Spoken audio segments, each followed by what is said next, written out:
What's going on, everyone? Jeremy from the Quartering, and this might be the biggest story of our time. I'll probably live stream later to talk about it too, because it's bananas. I doubt you'll see anybody on the mainstream press cover it outside of maybe Fox News. This DHS leaks thing, yikes! The story's been developing throughout the day. I actually mentioned it in my first video of the day that Vijaya Gotti had been, who is the former Trust and Safety Council person, had been basically colluding with Homeland Security on how to censor Americans, a direct violation of our First Amendment right. Essentially, the government was using private corporations to suppress speech. Absolutely insane. By the way, starting in 2020, DHS began meeting with Twitter, Facebook, and Wikipedia and monthly to coordinate, quote, content moderation efforts. The government shall not be infringed. You have rights, our First Amendment right. This is your government ignoring that. I can't tell you how huge this story is, and I don't know. Like, I'm not going to be not going all Timmy that this is going to bring on the civil battle, but I mean, people should be like, if you have politicians that you like and they're not talking about this, ask them why. The Department of Homeland Security has been working to influence big tech platforms. This became originally evident when Biden administration launched their ill-fated Disinformation Governance Board back in early 2022, but it's been a focus of their efforts even beyond that now defunct unit and before. Missouri Attorney General Eric Schmidt filed a lawsuit that revealed via appended meeting minutes that former Microsoft executives Matt Masterson, who was formerly an official with the DHS, told a DHS director in February 2022 that platforms have got to get comfortable with the government.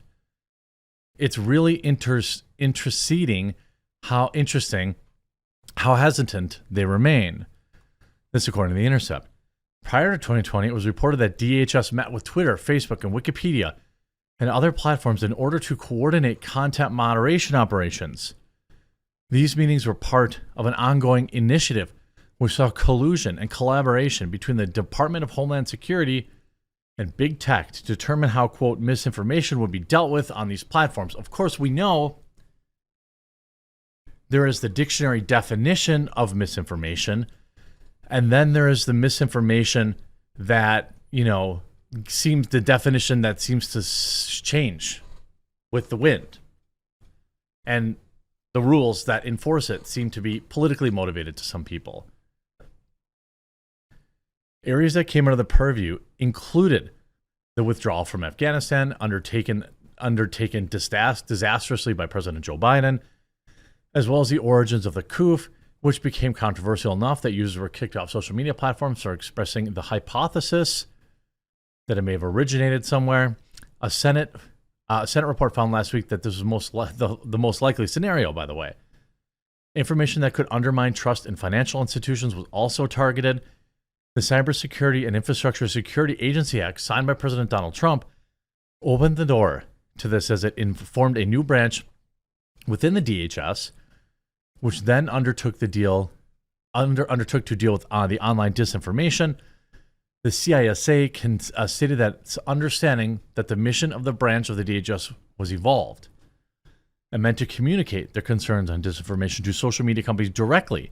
Social media companies took DHS's word for it. And also, they created special portals, like direct portals for the government, which are still live, to get people banned or content removed. Much of this effort became evident as a result of an attempt to fight disinformation in the lead up to the 2020 presidential election. Both Facebook CEO Mark Zuckerberg and then Twitter CEO Jack Dorsey spoke about their platform's effort to suppress and censor reporting from the New York Post. They did this in part because the FBI had told these platforms to, quote, watch out for misinformation dumps. It's almost like they knew it was coming. During the election, there were weekly teleconference calls to coordinate intelligence community activities to counter election-related disinformation. Since then, meetings have taken place every 2 weeks. The government had its finger all over social media companies, DHS would tell social media companies what they wanted off the platform via, quote, takedown requests. Then the platforms would submit reports to the government. They would be called on to process report and provide timely responses to include the removal of reported misinformation from the platform where possible. This is your government ignoring your First Amendment rights and using private corporations to do it. I mean, that's exactly what this is. This was specifically done with election misinformation or information, which would be flagged by state officials, submitted to the DHS, and then they would tell social media companies to pull it. FBI official Laura Demlow stated her concern in March that Big Tech companies were not accountable to the government, saying, "We need a media infrastructure that is held accountable."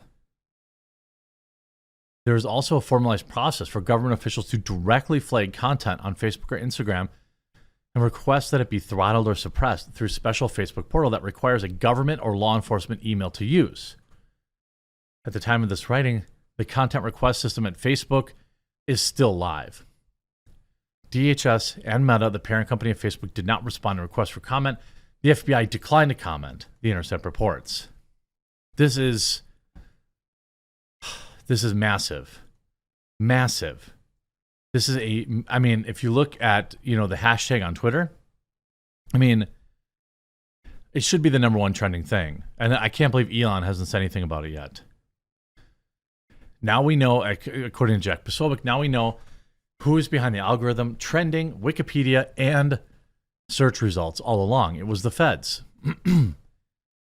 DHS held meetings with the FBI, Twitter, and Facebook, Wikipedia, and JP Morgan about censorship operations. Everything they told you was a lie. According to Minds, Facebook built an entire user interface experience for the government to request takedowns of misinformation. Zuckerberg conveniently forgot to mention this new censorship app on Rogan the other day. Here's Christian Collins. The DHS leaks make it clear the Biden regime is literally out to get its citizens. You basically have the FBI investing individuals now. You have Jack Posobiec. FBI officials are being reassigned from Terry's to investigate Americans.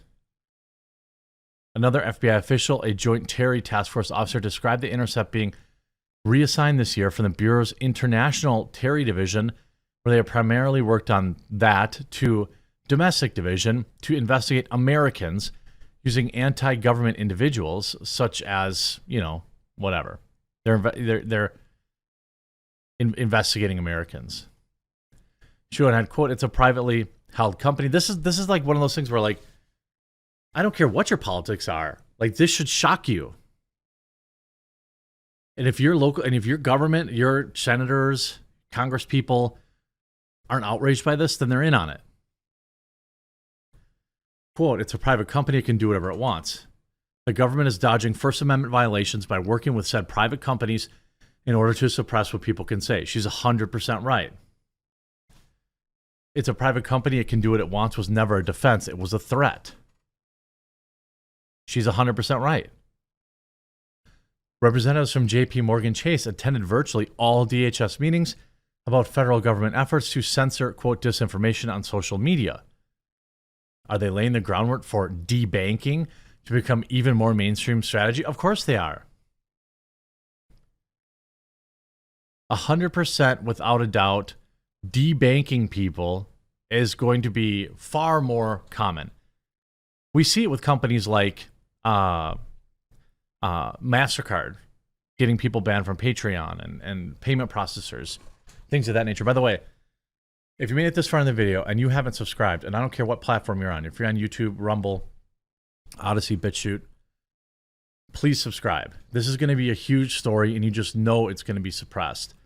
So you can help by, I'm not saying you have to share all my videos, but videos about this would probably really benefit from being shared. And it's are we going to get to the time now where people I'm legitimately considering do people need to just, make sure to keep cash around?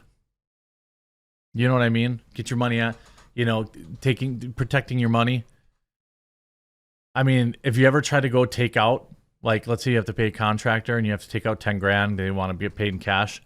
Your bank doesn't have, your bank's going to tell you got to come back in 5 days. This stuff is nuts. Now, I'm of course not.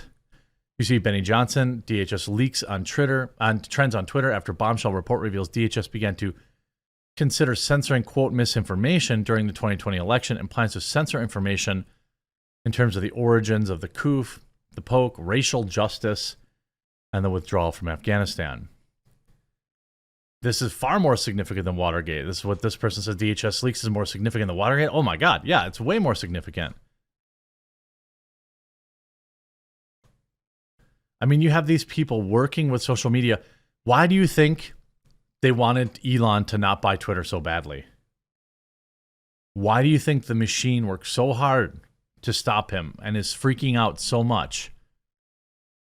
How much of this is he going to find during his internal investigations now? How much is he going to see? How much is he going to see that Twitter was involved, working hand in hand with the United States government to infringe on our First Amendment rights?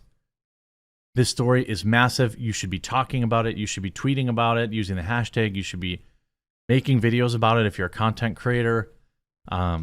It's nuts. It's an attack on the American people, on our constitutionally provided rights. I mean, it's actually insane.